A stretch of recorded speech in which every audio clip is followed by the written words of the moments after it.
Thank you very much. Let me now turn to Portugal. And Portugal next year, for those of you who don't know, will host the Oceans Conference, the World Oceans Conference.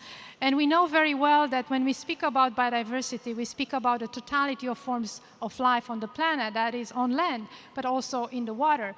And that is the infrastructure, really the very infrastructure, the foundation of everything that we do here on the planet, of our economic systems, of our society. So, Minister Matos Fernandes, Portugal has been also at the forefront of conservation for a while. And now I know with the preoccupation for the Oceans Conference, I would like to hear from you, how do you see what's happening this week here in New York and the commitment on nature-based solutions? How do we take that into the Oceans Conference and really build forward a movement towards the COP15 and the climate change COP next year in China, but respectively to the UK? Thank you. Well, thank you, Christiana, for the invitation. I think that when I hear my colleague from Norway, we used to come on stage. They invite us together many times because we have really a similar position. Before coming to answer your question, just to say that Portugal is maybe the first country in the world who assumed to be carbon neutral by 2050. And when we decided, it was very clear for us that yes, we have to invest a lot in reducing emissions, and we are expect to reduce our emissions on 85% till 2050, but it was not enough. We also have to work at the same time in a more circular economy model, and yes, we need to value our natural capital. Without it, we won't have a just transition. And when we talk about natural-based solutions, well, there are lots of them. You can see them in Portugal, the way we are protecting our coastal area, which is really a very important hotspot on climate change in all Europe, the way we are investing in more than 1,000 kilometers of small rivers and brooks and streams, only using natural engineer, and most of all, the way we are paying for ecosystem services. We have to do it, otherwise it's impossible that the rural areas can survive, because to be carbon neutral, yes, we have to reduce our emissions, but we also have to increase our sink capacity, and it's impossible to do it if we don't act this way. And I have no doubt that the nature never make mistakes. The idea of just fit, the idea of nothing misses and nothing is too much is really an idea from nature. So the economy have to learn a lot with nature, and we do have to grow inside our natural limits. Of course, that oceans is very important in here. The conference in Portugal will be very important. It will be very focused on concrete solutions for the conservation and sustainable use of the oceans. It is also very important that the conclusions can reach the COP that comes after that in China. And we have the firm conviction that deliverables from this conference will contribute for an ambitious post-2020 biodiversity strategies, and that's why we are so proud to be the host of this conference. Thank you.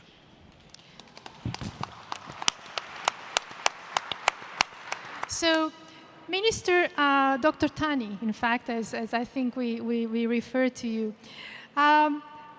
do you believe it's possible to build an ecological civilization where all forms of life can be sharing a harmony with nature, living here? And what is it that you do in UAE? I know you do a lot there, so we would love to hear from you.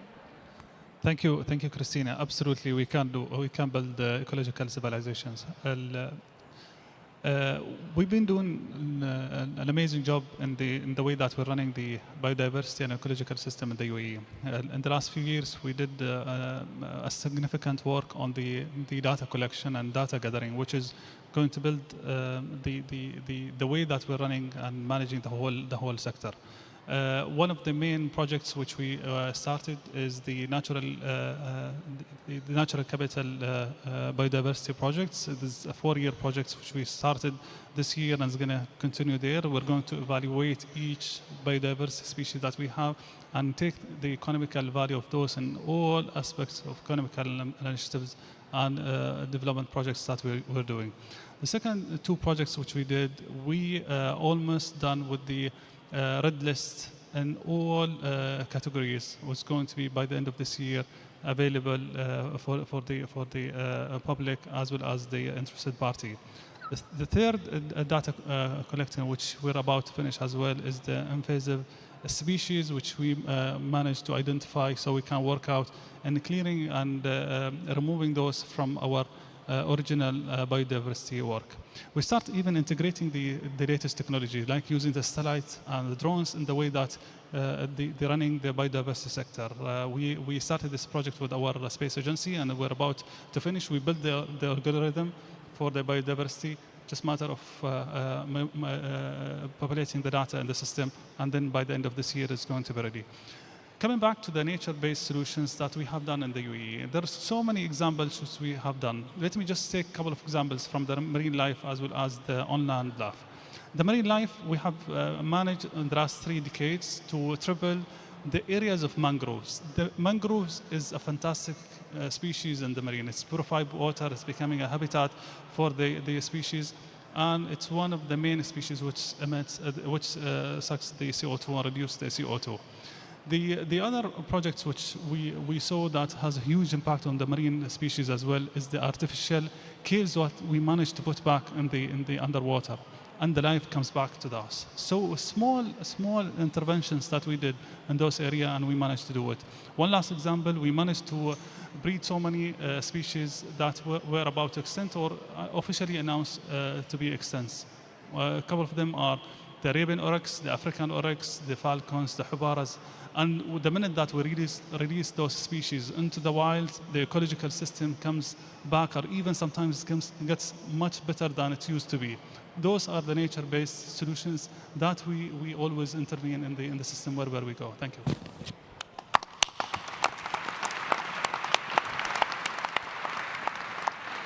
Thank you very much. So I think we heard from each minister a very valuable perspective from conservation, but also the fact that we need to put biodiversity at the center of our economic paradigms and the transformations that we need to see. And that is a key message that I would like to leave with all of you moving forward into the COP15 in China. Because if we continue to treat biodiversity just as a problem of a 6th extinction, without connecting it with our economic models, with all the transformations that we need to see, bringing nature at the center of it, I don't think we will succeed.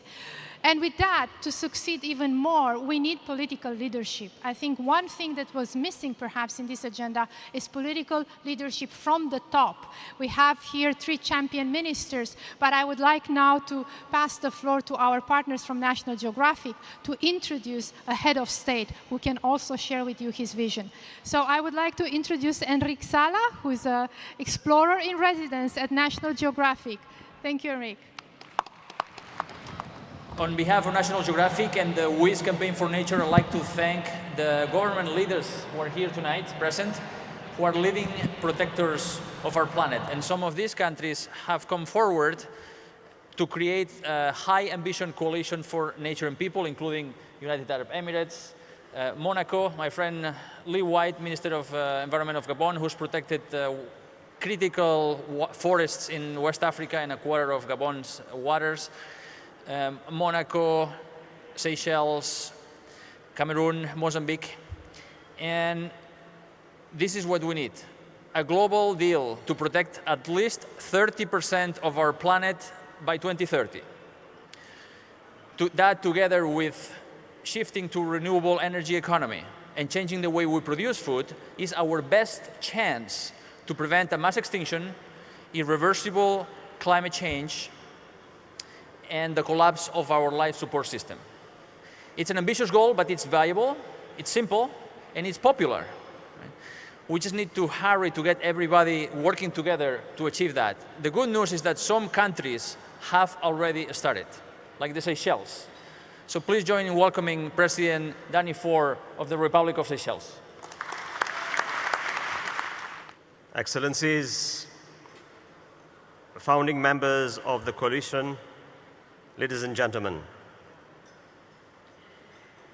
it is high time we raise our ambition if we are to achieve the global targets for climate and biodiversity. My country, the Seychelles, we strongly believe we must go back to nature for solutions that will ensure the future sustainability of our planet. Our nationally determined contribution for 2020 will therefore include a whole chapter on the ocean and blue carbon, with emphasis on protecting and strengthening the resilience of the coastal and marine environment and ecosystems. My country, Seychelles, has designated 26% of our exclusive economic zone, an area the size of Germany, as marine protected areas, and we are well on the way to reaching 30% in 2020.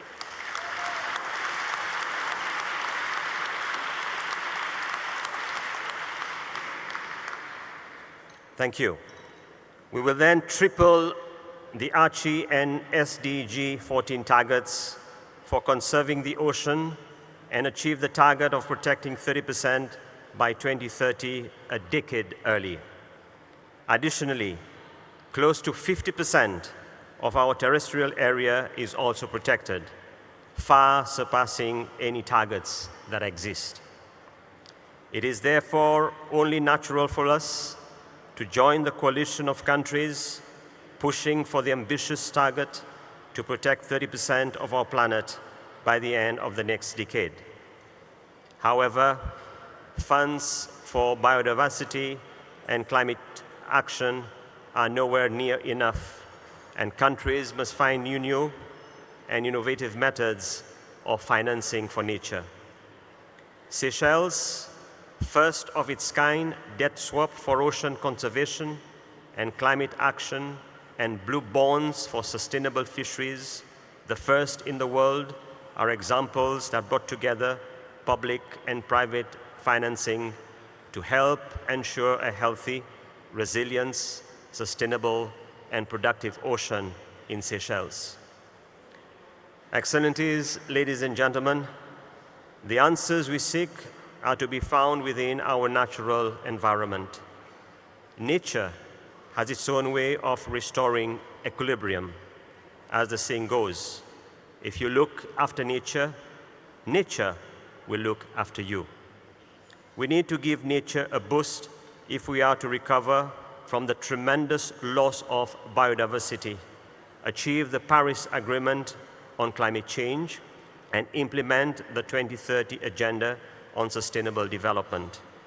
Decisions we take here tonight as the High Ambition Coalition for Nature and People will help shape the future of our planet Earth.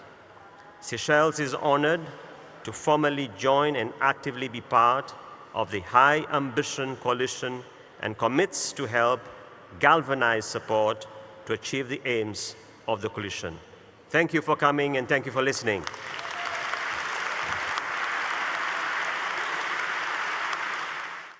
The next segment is going to be about business and the way in which business is involved in helping to implement nature-based solutions. And to introduce this segment, it is an extraordinary privilege for me to welcome on the stage my friend Peter Backer, the President and CEO of the World Business Council for Sustainable Development.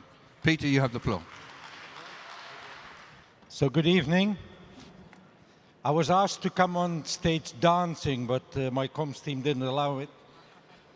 We got the memo from science. We all read the IPBES report about the extinction.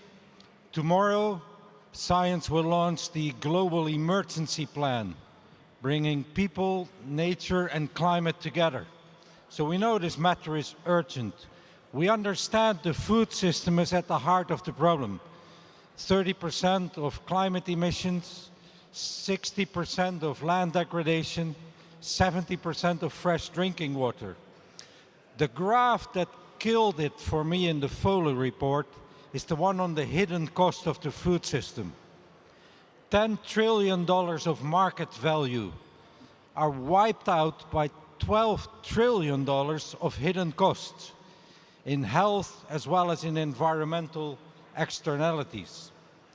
10 critical transitions are being advised, and in simple terms is everything in the food system needs to change.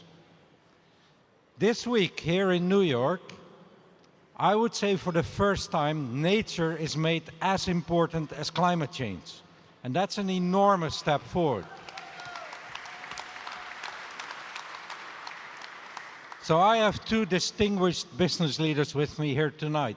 Let me first go to Antoine Saint-Affrique, the CEO of Barry Callebaut. Biodiversity in nature, why is that important to your business model? Well, Peter, it's very simple. We have a very specific and very unique business model. We are a company that sells chocolate, actually lots of chocolates, but we're also a company with a main shareholder, which is a foundation, which is about education. So the more we sell chocolate, the more goes into education. So the future is important. We think 40 years, 50 years away. And well, you'll say, what's the link to biodiversity? It is absolutely core. If you don't have forest, if you don't have trees, if you don't have biodiversity, you don't have rain. If you don't have rain, you don't have cocoa.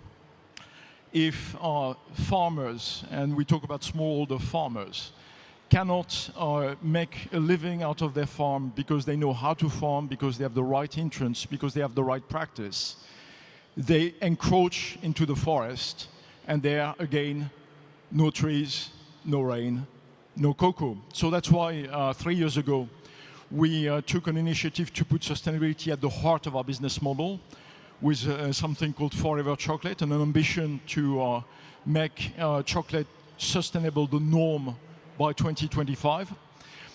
And with that, there are fundamental pillars. One is bringing smallholder farmers out of poverty and making them a force for the preservation of the environment. That's why also we joined the Just Rural Transformation Initiative. The other one is obviously protecting the forest, and we were one of the first signatories of the Cocoa and Forest Initiatives, which is a unique initiative with the Ghana government, with the Ivory Coast government, to make that big commodity, which is cocoa, deforestation free. And yet again, for us, for one reason, which is we want to be around in 40 years, 50 years, because we want to keep investing into education. And for that, we need to have farmers, we need to have forests, we need to have a planet. It's the only planet with chocolate. Great, thank you. So the next leader is Feike Sijbesma, CEO of DSM. Everything has to change, system transformation. What are you doing, Feike? Thank you, Peter. First of all, I agree with David Nabarro. For the people in the back, we have an emergency case to solve here in the front. And by the way, we need your help as well. Learn whispering. Learn whispering. Peter, I agree. We need to change our systems. By the way we produce our food, the way our food is composed, and by the way, not to waste it. How do we produce our food? It is the first time in history that we are converging our DNA pool by reducing biodiversity. Life, nature is based on diversity, on a pool of DNA. If we converge that, it's dangerous. Give the chance of crops to grow. More than 2,500 crops we have, 80% we get out of 4 crops. Not the way to do it. Climate. On climate, not only work on mitigation, but unfortunately, work on smart agriculture and adaptation simultaneously. Oceans. essential for our food in the future. Don't continue to empty the oceans. It's not necessary. There are innovations. Why to take the small fish to feed the fish farms and so-called sustainable fish farms? No, take the algae oil and feed that to them. But not only how, also where.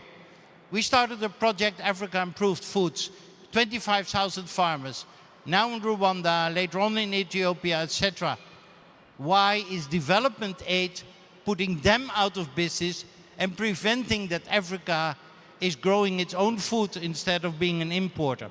Secondly, composing. Sugar out, fat out, salt out. It's possible. 50% of all the pharmaceuticals in the world we swallow to treat the diseases we have created ourselves by our own lifestyle. Why do we give that opportunity? Change the composition of food, make it aspiration on the right food, make it affordable, and make it available at the right place. And the last, why to waste then 30 to 50% of all our food? The innovations are there, the technologies are there. Let's change our systems. It's possible.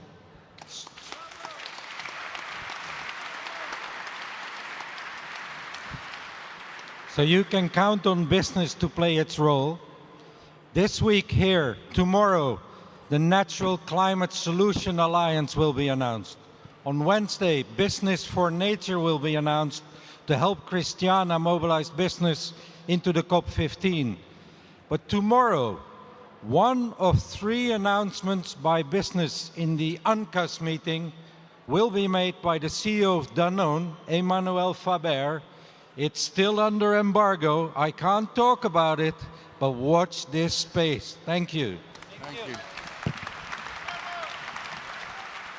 Thank you. Very good. Thanks a lot. Thanks for staying late. Thank you. So, ladies and gentlemen, we've heard a lot about nature and nature-based solutions. We've heard about the importance of transforming food systems and food systems change. We've got the 10 points. We've heard how business, here from the 3 leaders in business, is changing the way it works because it sees the signals and it reads the science. And now what we're going to be doing is focusing on one other key feature that came up in the early discussion, that at the same time as all these changes are going to be made, people need to be accompanied. They need to be supported because climate change and the transitions are affecting people's livelihoods. Please welcome Melissa Pinfield, the leader of the Food and Land Use Coalition, who's now going to be running a panel with you on resilience. Melissa, welcome. Thank you. Thank you so much. Thank you so much, David. Welcome. If you'd like to all take a seat. So what we're going to do now, this panel, is we are launching a new initiative that's come out from today's Climate Action Summit and the meetings earlier. This is the Just Rural Transition. So really, this is how are we going to support governments, businesses, stakeholders, all stakeholders with the transformation, with the systemic shifts that are ahead. And most importantly, as David said, how do we put people and livelihoods and rural communities at the heart of the agenda? So my panel here today, I have Zac Goldsmith, MP, Minister of State at the Department for Environment, Food and Rural Affairs and the Department for International Development. Professor Fakadu Bayene, Commissioner, Environment, Forest and Climate Change Commission of Ethiopia. Laura Tuck, Vice President for Sustainable Development at the World Bank. Ishmael Sunga, Chief Executive Officer, Southern African Confederation of Agricultural Unions, and Helianti Hillman, Founder and Chairman of Javara. I'm going to start with you, Minister Zac Goldsmith.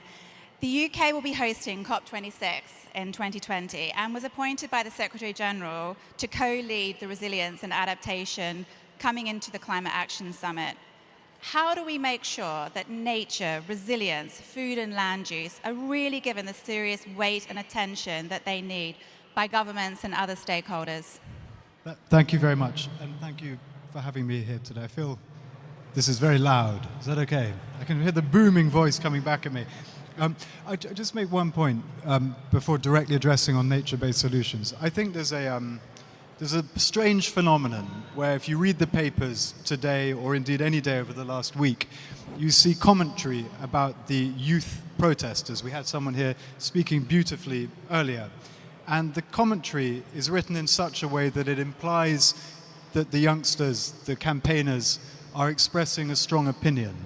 But it's not an opinion. You either accept the science or you don't. And the science today really could not be clearer. Whether it's climate change, we know that a 1.5 degree rise in temperatures would be devastating for people and for nature all around the world. We know from the IPBES report that biodiversity is on the brink, 1 million species on the brink of extinction. 60% of all land animals have gone extinct since 1956. That's 50-something years. It's a blink in evolutionary terms. So the science is about as clear as it can possibly be. And I say congratulations to the young people who've managed to put this issue right up the agenda. But if that science is correct, then logically, these issues are the most important issues in the world today. Nothing can be more important than protecting the viability of our planet. And yet, if you look at the collective response of the world's governments, we don't even get close to where we need to be in terms of reacting to that crisis. So tomorrow, I'm thrilled that our Prime Minister is going to be making some really bold, really ambitious statements. He will be making it very clear to the world that we intend to increase our contributions on a very dramatic scale. But more importantly than that, the emphasis in our solution will be, this is where I'm coming back to your question, the emphasis will be on nature-based solutions. And I think that's massively important. We have, if you look at the total expenditure on climate change by governments, by ODA departments, and then look at the percentage of that expenditure which is invested in nature, nature-based solutions, there is a gigantic gulf between the two. Nature has been an add-on, and it makes no sense at all. Investing in protecting forests is an obvious way to tackle emissions. 20% of the world's emissions come from deforestation, but it is also the most effective way of dealing with the extinction crisis. 80% of the world's biodiversity is in forests, and it's the best way of tackling poverty, given that 1 billion people depend directly on forests. And the same is true in relation to oceans. 1 billion people depend on oceans for their protein. 200 million people depend on oceans as their main source of income. So if you protect oceans, just as if you protect forests, you are protecting carbon sinks, which is a prerequisite for dealing with climate change, and you're dealing with biodiversity, and you're dealing with poverty. So I think that it is right that we are putting our emphasis increasingly on nature-based solutions. And just before I talk about a particular initiative which we are effectively launching today called the Just Rural Transition, I just want to point out there are some success stories in the world. We had the Prime Minister of Costa Rica on the stage earlier. Costa Rica, I think, is a model country in terms of reacting to and responding to this crisis. We're going to hear later from a representative from Gabon. And the truth is that if every country in the world adopted the approach either of Gabon or Costa Rica in dealing with climate change and biodiversity, we probably wouldn't have a need for this session today. So there are pockets of real inspiration around the world. The problem is that they are not the norm, they're the exception to the norm. Now, the program that we are launching today, the government is launching today, is called the Just Rural Transition. And it goes beyond conventional ODA or conventional aid. It's about shifting the levers that cause perverse outcomes. So let me give you a quick example of that. The OECD estimate that around £700 billion a year is spent by governments subsidizing land use, subsidizing farming. And the purpose of this campaign is to try and shift the way that money is spent so that instead of spending money on unsustainable agriculture, we spend that money on genuinely sustainable agriculture. And if we manage to do that, and we are building up a coalition. 8 countries have signed up, 35 companies have signed up, and we hope to increase that dramatically over the next few days. If we achieve that, it will be transformational, genuinely transformational. And it is possible because we are doing it in the UK. I'll give 30 seconds more to describe what we're doing in the UK with our food and farming subsidy regime. £4 billion a year is what we currently spend subsidizing land use. At the moment, the money is effectively given to people who own land, irrespective of what they do with the land, and we're going to turn that on its head so that every penny of public money will be invested in landowners and farmers only on the condition that they deliver public goods, biodiversity, flood prevention, etc. We are doing that. It will be in order in the next 2 or 3 years, but it is happening, and that needs to happen around the world. And if it does happen around the world, then I think we are potentially on the cusp of a genuine transformation. Thank you so much, Minister. It's a great example of international leadership and domestic leadership. And I'm going to come back to Laura in just a moment, actually, around that issue, I think, of the agricultural subsidies reform that you're embarking on in the UK. I'm going to turn now to Professor Fakadu. Ethiopia has endorsed the Just Rural Transition. Can you tell me a little bit about the challenges that you face in Ethiopia and also what's needed to scale the examples of what good looks like in your country? Thank you very much. In order to respond to the challenge of climate change, Ethiopia has put in place policies, strategies, and plans. Ethiopia is also trying to walk the talk. Ethiopia has a climate resilient green strategy, green economy strategy, which is now under review, and we are going to make use of this review results in order to revise our NDC. And as a part of this strategy, with the initiative of our Prime Minister, we have managed to plant about 350 million trees in a day.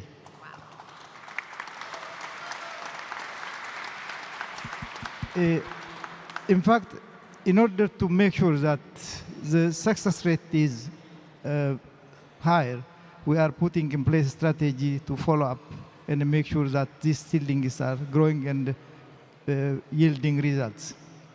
When it comes to the other initiatives, we have several initiatives such as sustainable land management. We have put in place a policy which is now soon to be approved by the Council of Ministers, the Integrated Land Use Plan. And this Integrated Land Use Plan is going to yield, the policy is now, draft policy is ready. We are going to develop also Integrated Land Use Plan, which will support also the successful use of lands in a way that, one of the reasons why climate change is affecting the country is because of deforestation. And we are sure that once this land use plan is in place, the land is accordingly utilized and the rate of deforestation will be reduced. We really endorse also the championship. This team is now launching, and we are behind the rally, so we support the whole initiative. Thank you so much. So, congratulations on your leadership. So, Laura Tuck, the Just Rural Transition sets out a very bold agenda for policy, regulatory, fiscal reform, and as well as a lot of investment shifts. How's the World Bank and other multilateral development banks getting behind this agenda? Good evening, everybody. It's really hard to see you, and it's really hard to hear, and there are very few of you left this evening. So I want to spend the next 120 seconds to convince you of something that's really nerdy but really important as part of the Just Rural Transition and the 10 transitions that Per told you about and how we can go about that. And it's a policy action coalition. You just heard about the subsidies. Those of you who are left probably know the numbers. There's something like $550 billion, the OECD tells us, that countries are spending subsidizing agriculture, most of it going for unsustainable outcomes, overuse of fertilizers, overuse of energy, overuse of water, all kinds of bad things, and they're inefficient, they're inequitable, et cetera, et cetera. So what if we took all that money and we repurposed it for the good things that you heard, good environmental outcomes, right? I mean, The political economy of this is really good. You give the same money to the same people, but you do it for good things, good environmental outcomes, healthier diets, lower emissions, better food security, more inclusion. We can do this. Between 1990 and 2015, in Europe, subsidies were shifted from putting on output prices and input subsidies to giving direct subsidies to farmers, so they got the same amount. And what happened was fertilizer use and nitrous oxide emissions went down by 20% and yields went up. What is wrong with this, right? We can do this everywhere. So what we want to do is we need lots of more countries to think about it. Those numbers don't even include all the little countries that are doing this too. So we want to put together a policy action coalition that brings together all the countries that are interested in repurposing their subsidies with the countries and the institutions that know how to do this, can do the analytics, and can provide support. If you want to join, all of you are welcome. We at the World Bank, we're helping countries like Pakistan shift from subsidies to e-vouchers and climate-smart agriculture. We will do it to any country that asks us to. So please, everybody sign up. It's a win-win. Thank you. Thank you for bringing that energy. That's wonderful. Ishmael Sunga, you represent 17 farmer organizations in 12 different countries in Southern Africa. How do we make sure that farmers' voices are heard in this agenda?